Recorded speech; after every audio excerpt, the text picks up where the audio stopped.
Olá pessoal, tudo bem com vocês? Aqui é o André Conservador. Pessoal, é o seguinte, pra quem é inscrito do canal aqui, né, talvez vai me cobrar aqui nos comentários. Pô André, você disse no começo desse ano que vai focar o canal pro objetivo da salvação das pessoas em nome de Jesus. É verdade, eu cheguei a mencionar isso, mas o assunto política é importantíssimo pra gente abordar aqui, porque a Bíblia fala dos governantes, como a gente tem que orar pelos governantes, certo? Então assim, a gente tem que focar sim, acredito eu, tá, na salvação dos nossos irmãos aqui, que são perdidos ainda nesse mundo, tá, em Cristo, Jesus Cristo.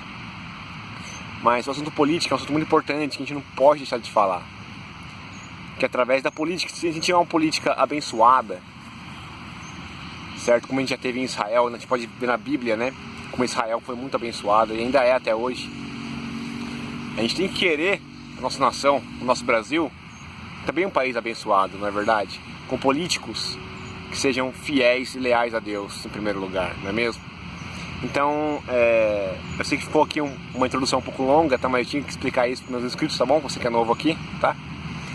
E nós vamos aqui refletir sobre a decisão do Bolsonaro em aprovar o fundão eleitoral, tá? Primeiro, pessoal, sinceramente, o governo Bolsonaro é um governo que está decepcionando muito, tá? Não adianta a gente querer passar pano, né? Que nem a gente pode ver Alan dos Santos, outros canais aí que se dizem conservadores, né? Eu já deixei bem claro que minha opinião sobre as pessoas que se dizem conservadoras, mas que não são, no vídeo da Paula Marisa que eu já fiz aqui no canal, né? Sobre a Paula Marisa. E, pessoal, sinceramente, o que falta para as pessoas é conhecimento mesmo. É conhecimento, tá? Principalmente da palavra de Deus. Aqueles youtubers que falam pra você, vem aqui na minha livraria, tem livros do Olavo de Carvalho, várias outras obras aqui, importantes. A obra principal que a gente tem que focar, pessoal, é sempre a palavra de Deus, em primeiro lugar. Lá a gente vai ver o que deu certo politicamente, o que não deu, né? O que deu errado na vida dos apóstolos, o que deu certo e o que não deu na vida, enfim, de todas as pessoas que são na Bíblia, tá? Então, pessoal, o Bolsonaro é um governo... Caramba, que susto, velho! Nossa, cara, que susto, velho! Tem um ninho de passarinho ali, eu vou gravar em outro lugar. Pessoal, olha aqui, mãe e pai, galera, olha aqui, dá pra ver? Calma, eu não vou mexer com seus filhinhos. Então, pessoal, acho que nesse cantinho aqui eu consigo gravar sem preocupações, né? Só eu tomar cuidado onde eu piso aqui, né? Porque olha pra você ver. Formigueiros por toda parte. Aqui na frente e atrás de mim. Então, pessoal, pra gente analisar, né, o motivo do Bolsonaro ter aprovado esse fundão, a gente tem que levar em consideração aqui três fatos, galera. O primeiro deles é o seguinte: qual foi o país que o Bolsonaro pegou dos governos anteriores? Antes do Bolsonaro ser eleito, a gente tinha um país na mão de bandidos, tá? Tem gente que duvida de mim ainda. Não, André, o país ainda tinha alguns políticos lá na época, tal, antes do Bolsonaro, que eram bons sim, não sei o que. Tem gente que sempre gosta de falar essas coisas, né? Existe quadrilha para 2 bilhões de reais?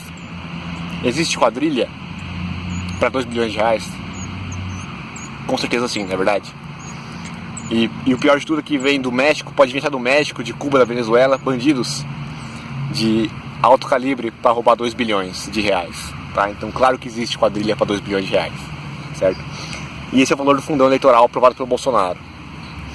Então, ou seja, o Bolsonaro, antes de ele assumir, ele tinha um país de bandidos, e bandidos perigosos, tá? Bandidos de alto calibre. Sinceramente, aqueles bandidos que você nunca vê, né? O bandido que é pego na rua roubando uma relojoaria é um bandido fuleiro, né? São perigosos, né? Mas é ainda o grau mais baixo. Os bandidos mais perigosos são aqueles que comandam todos, né? E que roubam as continhas maiores de dinheiro, né? E a polícia não pega. Então, ou seja, os bandidos mais perigosos que a gente tem no nosso país são aqueles que modificam as leis. Você reparou que hoje você não pode falar de uma empresa na internet, você não pode citar nomes, você não pode... Você tem que tomar muito cuidado com o que você fala aqui na internet, por causa das leis de difamação. Se você difamar alguém, como eu falei aqui no vídeo meu vídeo do Chico Xavier, né, que não tem problema nenhum em você tirar a fama, difamar é tirar a fama de um falso profeta, Não tem problema nenhum nisso, mas o cara pode processar. Então é o seguinte, eles criam leis para que o cidadão de bem fique calado, tá? Essa é a quadrilha dos 2 bilhões de reais do fundo eleitoral, tá, pessoal? Então é o seguinte, o Bolsonaro, ele sempre esteve no meio de bandidos perigosos, tá? E o segundo fato que eu quero deixar claro aqui, que a gente tem que mencionar, é o fato dele ter tomado a facada, tá? A facada que ele tomou na barriga. O que a gente tem que observar nesse episódio da facada do Bolsonaro, certo? Primeiramente, que o Bolsonaro, ele subestimou o inimigo.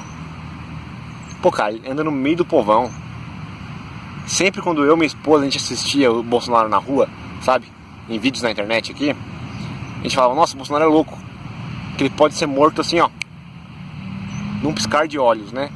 Então, ou seja, o Bolsonaro, ele descuidou, né? Ele subestimou o inimigo dele, tá? Porque assim, como ele estava naquele meio há anos, há décadas, naquela política, ele já sabia com quem ele estava lidando, né? Ou ele subestimou o inimigo, tá? Que eu acho que é pouco provável. Ou ele já estava ali se rendendo para o inimigo antes mesmo de ser eleito, tá? Então assim, a gente tem que observar que por ter acontecido o episódio da facada, a gente tem essas duas alternativas, né? Ou o Bolsonaro subestimou o inimigo dele, ou ele já estava se entregando ali pro inimigo, se rendendo pro inimigo, né? Para preservar a família e ele já sabe, né? Por aí vai. Agora pessoal, o terceiro fato, e não menos importante, tá? Pra gente observar aqui, pra gente refletir, é o fato do Bolsonaro, ele ter mudado o seu discurso. Você reparou nisso? Aqui no meu canal eu fiz um vídeo já sobre o Bolsonaro, que tá aí no card, se você quiser assistir, tá? Onde o Bolsonaro fala, numa entrevista que ele dá pro Nando Moura, tá? Que governabilidade é sinônimo de corrupção, tá? E que ele jamais vai fazer um governo semelhante aos de trás, né? Aos anteriores, né? Ele jamais vai copiar o modelo de governo daqueles que garantiam a governabilidade, certo? O Bolsonaro, ele disse isso claramente na entrevista do Nando Moura. Eu até deixei aqui no meu canal para você ver. Ele fala, não, governabilidade é corrupção e eu vou fazer um governo diferente. Tá, ele fala isso, governabilidade é corrupção. Aí agora, recentemente, aí, quando a gente viu, né, depois de ver um mês atrás mais ou menos, Bolsonaro agradecendo o STF, né, por ajudar a garantir a governabilidade. Ou seja, antes de ser eleito ele fala que governabilidade é corrupção, e agora, antes de acabar o ano 2019, ele agradece o STF por por ajudá-lo a garantir a governabilidade. Ou seja, ele mudou o discurso assim, da água para o vinho, tá? Ou do vinho para a água. Então, pessoal, ou seja, o Bolsonaro, ele já está se tornando um novo Lula, gente. Desculpa, a gente tem que falar isso. Tá? Porque o que o Lula a gente tem na internet aqui? Discurso do Lula falando uma coisa e depois falando outra. Não é verdade? Então, ou seja, o Bolsonaro já está em um ano de governo, já se igualou ao Lula, né? Já tá começando a se igualar ao Lula. Então, pessoal, para ajudar aqui um pouquinho os passadores de pano, né? Ajudar não ajudando, tá? Mas qual o argumento que eles podem utilizar, né, com relação ao fundão eleitoral aí de 2 bilhões? Que o Bolsonaro é pai de família. E o seguinte, quem é pai de família aqui na internet, se você está assistindo agora é pai de família, mãe de família, se alguém mostrasse uma arma na cabeça do seu filho ou de sua filha, você não faria qualquer coisa para tirar essa arma da cabeça do seu filho? Então, ou seja, o Bolsonaro, ele pode estar nessa situação, tá? Mas eu duvido muito. E essa conjectura, né, esse cenário que a gente, hipotético que a gente colocou aqui, do filho do Bolsonaro, de um dos filhos, ou os filhos do Bolsonaro estarem sendo reféns aí, né, numa situação onde o Bolsonaro tem que fazer o que eles querem, né, só mostra pra gente o quê? Que o Bolsonaro, ele subestimou novamente o inimigo, né? Ou o mais provável é que, como ele já conhecia, né, o meio que estava inserido, né, já sabia com quem estava lidando, ele antes de ser eleito já se entregou. Ele se entregou pro sistema e não passa de uma peça do sistema que a gente tanto combateu aqui na internet, não é mesmo? Eu, Nando Moura, Diego Rox, não é mesmo? Então, pessoal, a conclusão do vídeo é essa, tá? Não é um vídeo bom pra gente se animar aqui, tá? É um vídeo pra gente escolher um novo presidente da República aí, tá? O Nando Moura já citou aqui o Sérgio Moro, né? Talvez sim ele seja a opção, tá bom? Para nossas próximas eleições aí, se tivermos, né, essas eleições, porque a vinda de Jesus está muito próxima. Tá? As palavras nos dizem isso, tá? Nos dão as pistas para a gente concluir isso. E finalizo o vídeo, né? Dizendo aqui que essas opções que a gente tem com esse fato da aprovação do fundão eleitoral, não tem como mais a gente continuar passando pano, gente.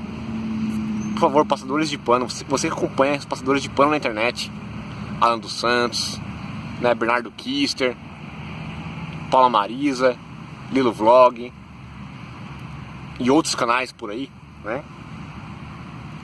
Você que acompanha esses caras, pensa bem. O que você vai falar agora? O que esses caras vão falar agora, gente? Do Bolsonaro? Vai defender o cara por ter aprovado esses 2 bilhões de reais? Gente, o que dá pra fazer com esse dinheiro? Sinceramente. Então as duas únicas opções que a gente tem é de ver o Bolsonaro como alguém que ou ele baixou a guarda para esses criminosos da política, né? Ou ele baixou a guarda, descuidou completamente, baixou a guarda, ou ele, né, se rendeu, né, ao sistema antes mesmo de ser eleito. As duas opções que a gente tem é essa, tá? Com os fatos que eu citei aqui, né, o episódio da facada e tudo mais, tá bom? Então, pessoal, a notícia não é boa, tá? Mas que essa verdade que eu acabei de mostrar pra você, essa reflexão que a gente fez aqui sobre a realidade que a gente está vivendo agora no nosso país, sirva pra gente ter mais cuidado, né, em eleger aí, né, os futuros representantes do nosso país, não é mesmo? Ou o Bolsonaro, ele se descuidou completamente, ou ele se rendeu, não é mesmo? A gente não quer ter mais um presidente descuidado, né? Muito menos um que se rende ao sistema, não é verdade? Queremos um presidente sério, que saiba com quem está lidando, não é verdade, pessoal? Então eu vou finalizar o vídeo por aqui. Se você gostou do vídeo, dê um like e compartilha com seus amigos, tá bom? Essa reflexão aqui, tão especial no dia de hoje. Tá, pessoal? Que Deus abençoe todos vocês que estão assistindo, tá bom? Seu coração aí, tá? Que Deus ilumine sua casa, expulse tudo que é de mal da sua casa, da sua vida, tá bom? Nesse ano novo, 2020. Até o próximo vídeo.